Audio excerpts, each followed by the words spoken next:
Hey guys, welcome to the Max Invest YouTube channel. In today's video, we're going to be taking a look at some of the big pieces of news that happened over the past week. Of course, we're going to be first starting off by checking out some news about Chainlink, then we're going to be moving on to looking at the Graph, Ethereum, and Polygon. Of course, if you enjoy the video, remember to like and subscribe to the channel. Follow me on Twitter, join the Discord, and remember, nothing in this video is financial advice. So let's get into the video. So the first big thing to discuss is a little bit of a sell-off in the crypto markets. As we can see, the crypto markets got instantly hit and Bitcoin and Ethereum went down about 10% on the day in a very short period of time. Now, this sell-off in the crypto markets was prompted by a new variant of a certain virus. This also resulted in a big sell-off in the stock markets as well.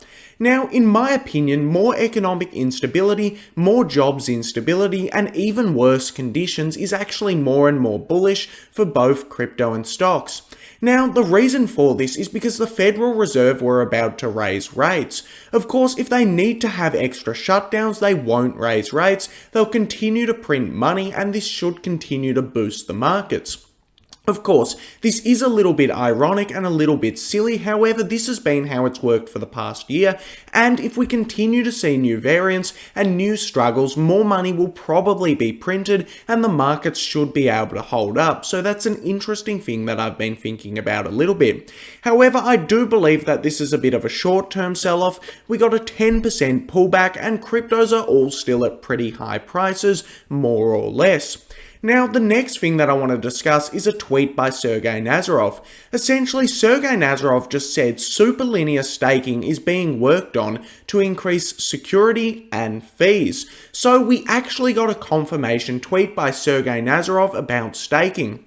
Of course, Sergey Nazarov and the Chainlink team have talked about staking in the past. They've released articles about staking, however, we still haven't got Chainlink staking just yet. Of course, Sergey Nazarov starting to tweet about it a bit more hopefully means it's on the horizon.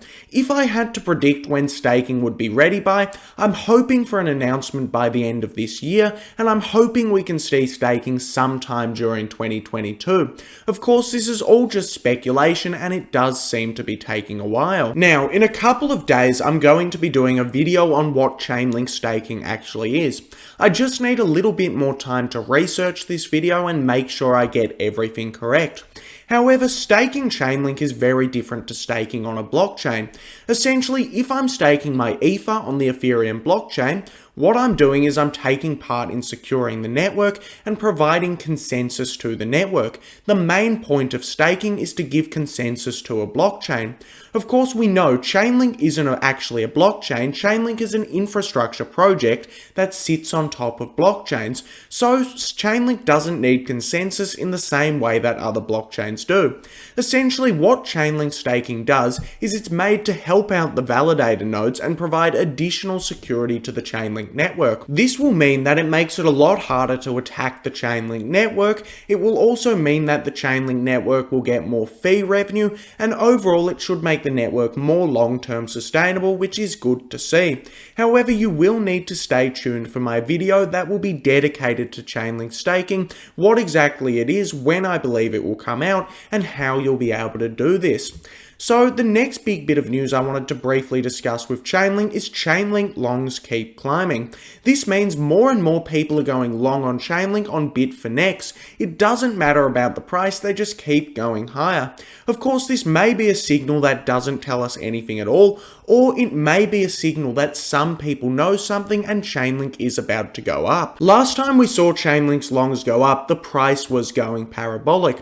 However, right now the price isn't anywhere near as high, so it's something interesting to look at. This is definitely not a chart that you can take to the bank, however, it's worth taking a look at.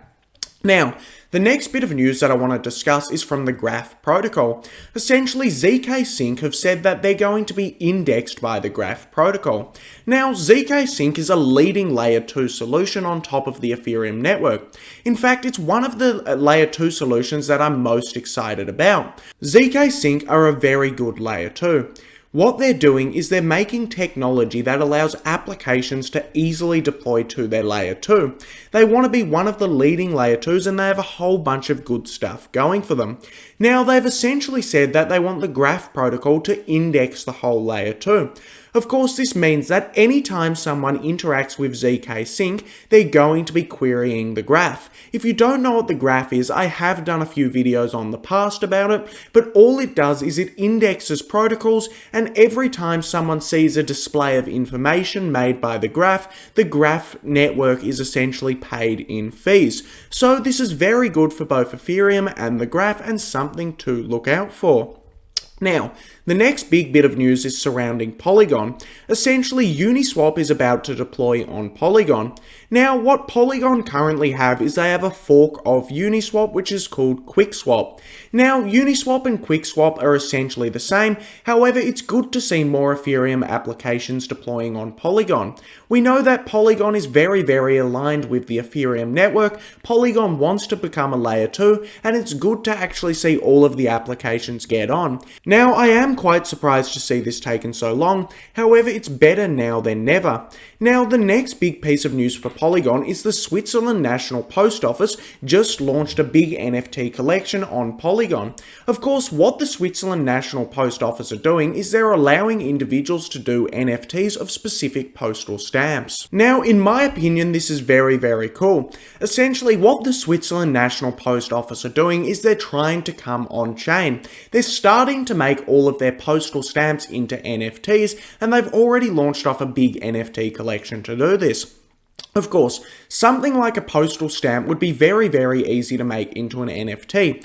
And another good property of this is it would be immutable, stored on the blockchain, and easily verifiable. So this is probably a more efficient way of doing postal stamps, and it's good to actually see Switzerland doing a lot of stuff with cryptocurrency. The Swiss National Post Office is doing stuff with cryptocurrency, Credit Suisse is also doing stuff with cryptocurrency, and it's good to see some of these big governments and countries actually get on board with crypto. So, the last big bit of news that I want to talk about is a new Ethereum improvement proposal. This is called EIP 4488.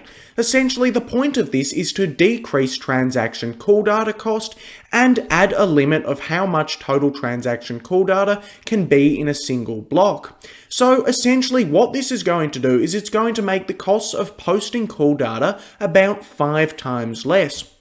So, basically what this means is when layer 2s post their data back to the layer 1, in order to actually ensure the transaction is confirmed, it's going to cost significantly less. Of course, if we have a roll-up on top of Ethereum, what they need to do is they need to post a proof of the computation, and then they need to post cool data down to the main chain. If it costs even less to post cool data to the main chain, this means roll-ups will be even cheaper. So, as we can see, Ethereum's main plan for scaling in the future is to optimize rollups. This does not reduce the layer 1 costs. However, the point isn't to have layer 1 costs reduced, it's meant to be for layer 2 costs to be reduced. We want everyone on layer 2s, and in my opinion, Ethereum is going to be the most cost-efficient blockchain. Of course, the reason for this is because Ethereum is optimized for layer 2s. Every single plan that's happening for Ethereum is made for layer 2s.